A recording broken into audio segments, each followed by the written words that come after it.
Joining us at the table, we have Michelle M. Miller, CBS News and New York Times best-selling author of Belonging. Enjoy our conversation. Take your seat, get comfortable, because it's time to stay a while. I'm your host, Tommi Vincent, and today I have joining me in the seat, we have Michelle M. Miller. I love the M. What does the M stand for? Marie, M-A-R-I, which I always thought was unusual. Okay. But now I lean into the unusual, the uncommon. Why do you lean into the unusual and Because uncommon? I am unusual and I am uncommon, and yet I'm very common. It's crazy. We were talking beforehand. She was prepping me for the conversation. You were talking about the qualifiers and how we go through life and we think we're not qualified for this, we're not qualified for that because of our experiences, because of our origin story, because of, where we stand. And you said, no, those are the very things sometimes that qualify us, or the disqualifiers in our mind. And for me, finding my comfort zone and finding my place, finding my belonging, which is the name of my book, was really being able to cut through a lot of that. And it's a constant process for me. Mm-hmm. I don't know about you, but there's still rooms I don't feel comfortable in. 100%. And still places that I don't feel comfortable entering, but those spaces I claim. I feel the need to belong wherever I go. Mm-hmm. So when you say your comfort zone, tell me what's the difference between your comfort zone and a comfort zone that becomes a danger zone from preventing you to move forward and evolve in life? Oh, wow. So, well, first of all, my personality is such as I move directly and fervently based on instinct and also ambition. I mean, there are places I want to go. There are things I want to achieve. And so there are I don't have many filters. And sometimes I don't have, the borders, sometimes the boxes. Yes. I'm not good at staying in them. I don't like color within the lines. So I'm a moving target in a lot of spaces. So when you ask like the danger zone, I think I'm a little unclear as to what you're asking me, because I'm a fast mover and that has oftentimes saved me. Okay, so in many respects. when I say, so sometimes the comfort zone can become a place of complacency because you're comfortable. Oh. So that comfort zone can become your danger zone. I'm never comfortable. Okay. I'm never and it's interesting because I do a lot, and for the first time in my life, I hit a fatigue wall at the end of last year, where I really had to sort of sit back and I had to say, wait a minute, you got to really prioritize, because I'm a high energy person and I do a lot. I do more than, and often as women, often as a woman of color, all of us, we're doing 3 times what others need to do, have to do in order to, claim our space, claim our place. Mm-hmm. And it's almost, it's muscle memory for me. So I'm moving so fast that I'm never really comfortable in what my job title is, because I'm looking ahead. I'm never really comfortable in, the places I've been, because I want to do and I want to be more. Mm-hmm. How did you know that you hit this place of fatigue? Oh, because I was tired. Mm-hmm. I was extremely tired. Were you running tired for a period of time, and the fatigue became to the point where you had to address it? Like, did you press through the fatigue? Yeah, you press through the fatigue and then you get sick. Mm-hmm. Mm-hmm. Your body says, If you're not going to slow down, we're going to slow it down for you. So like re-engineering and re-engaging my health is key. And then like finding that balance. So like work-life balance, that's a constant, you're seeking it constantly, but there is a season for that kind of push. And that push in particular came with the publication of my book. And I wanted my book to be successful. I saw it as an opening for me to, like this, having an opportunity to sit down and talk to people like you. Tommi, your experiences are the experiences that I cover. And really your experiences in many ways are things we need to be talking about. And I've had experiences not similar to yours, but I've had my own engagement in taboo subject matter that I think people need to stand up and own, because everyone out there has it and feels sometimes shame. They're carrying it around in shame, and they're carrying it around in a lonely place as if they're the only people who experience these things. And so whether it's, your birthright, whether it's your choices in relationships, whether, it is being in the middle of abuse, whatever it is, we need to talk about it, because we need to be healthy on the other end. And we need to be also, as Ben Franklin said, an ounce of prevention is worth a pound of cure. If you know the telltale signs, if you know the signs, avoid. And that's what we do is for one another as human beings. But you have to talk about it. You have to be in conversation about it.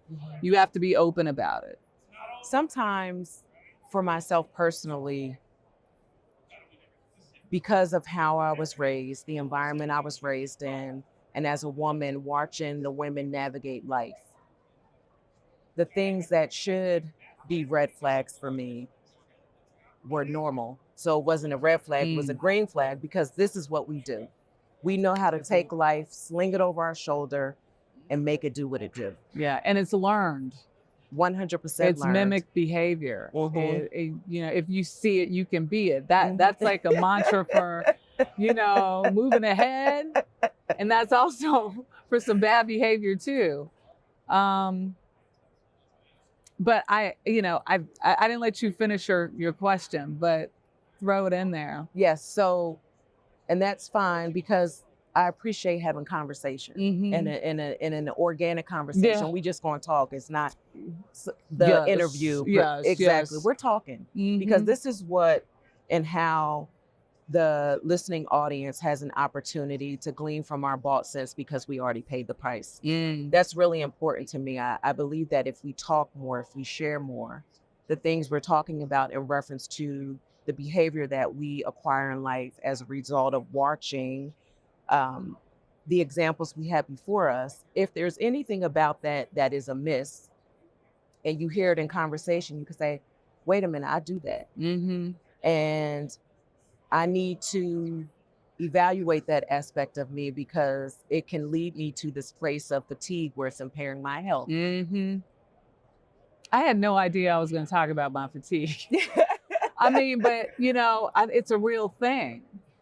It's a real thing. And you hear people over and over say, for me, because I put everything on Instagram. I'm a crazy Instagrammer. And my kids think I'm nuts. They were like, Mom, you don't IG everything. Do they think you're corny?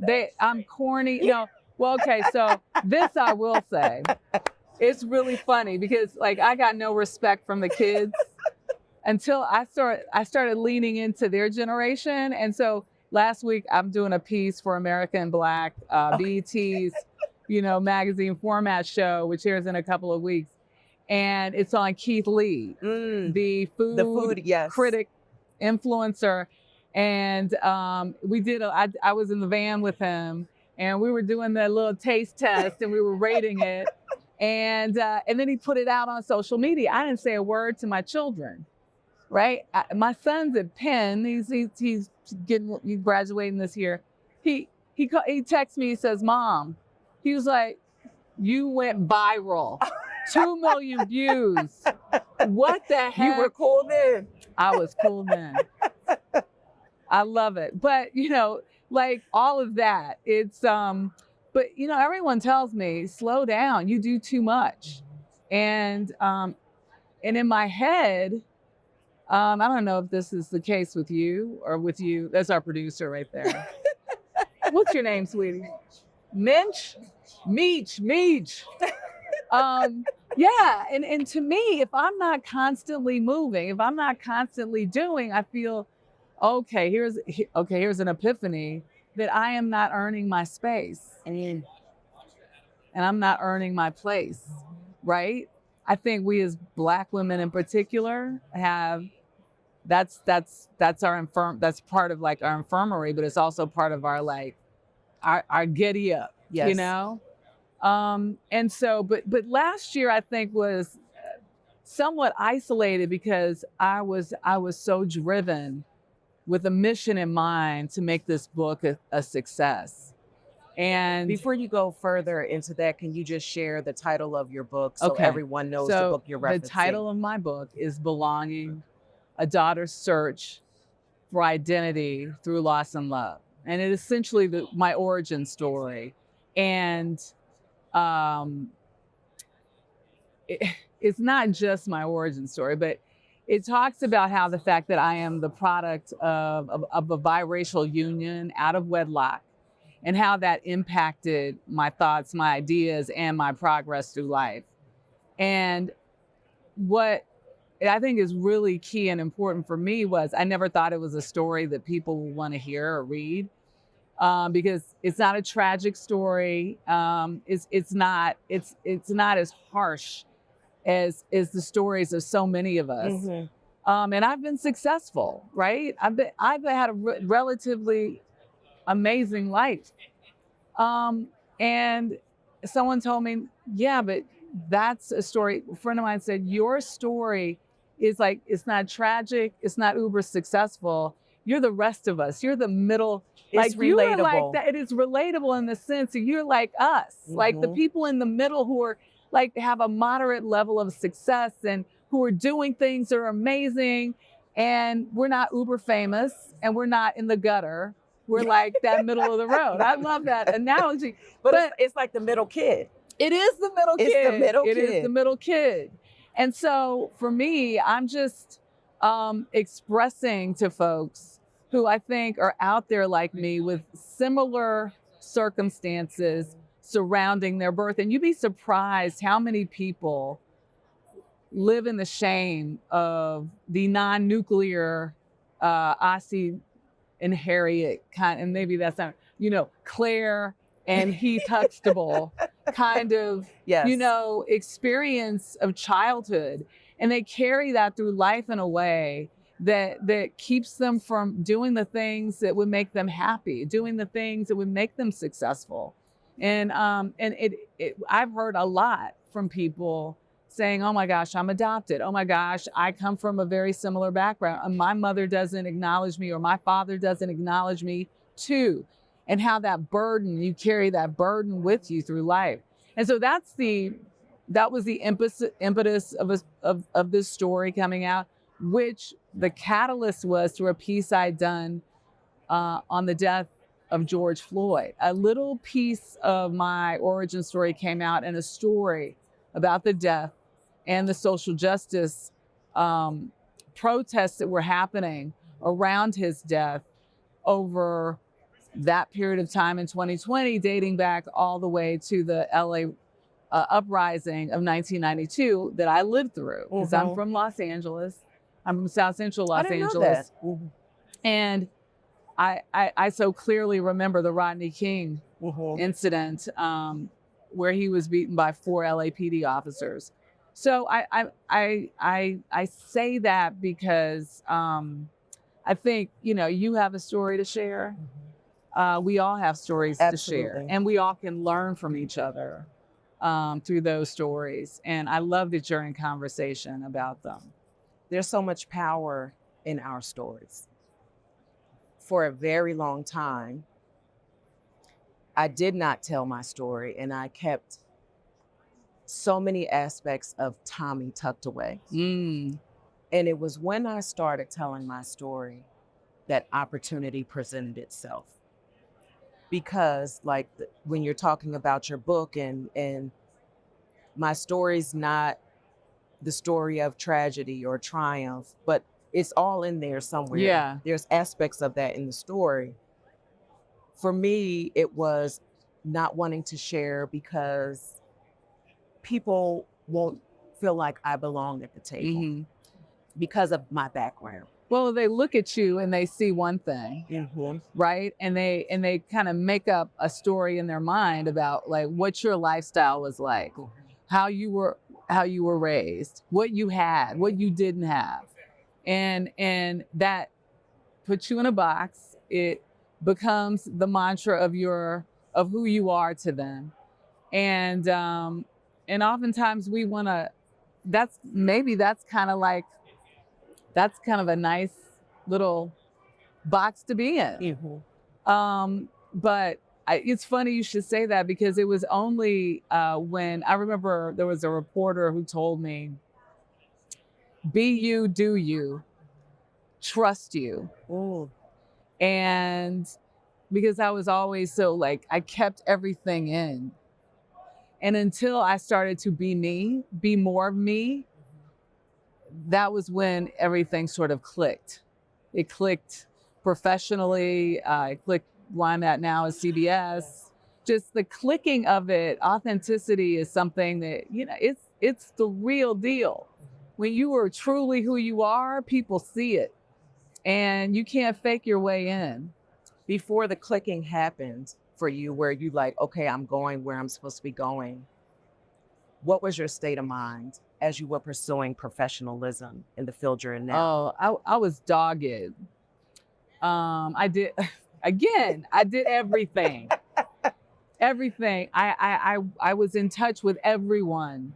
And to be quite frank, I don't think my talent was as great as my determination. Ooh. And so I grew into the talent grew into my dogged determination Mm-hmm. and Absolutely. ambition. And it still is like, I'm constantly growing. I am constantly, yearning to be better. A better writer, a better broadcaster, now a better streamer, better podcaster. It's like, and the pivot is so crazy these days. So who was I before? I was, the journalist who tried to be like the perfect on-air journalist. And if I made a mistake, it would like really get to me. Now, like I make a mistake, I laugh through it, I correct and just like keep moving. Yeah, I'm still in many respects afraid. I live in the moment, but like state of mind, I still am like running through it. And I think the faster I run, I'm able to beat off the negative. Is this bad? I mean, I'm sure that there's a shrink out there thinking, God, she needs to slow down for real so she can feel. No, because you talked about fear. Yeah. That is real. Why are you laughing? He's laughing at me. Okay, Meech. You're talking about the fear. How do you overcome fear? How do I overcome fear?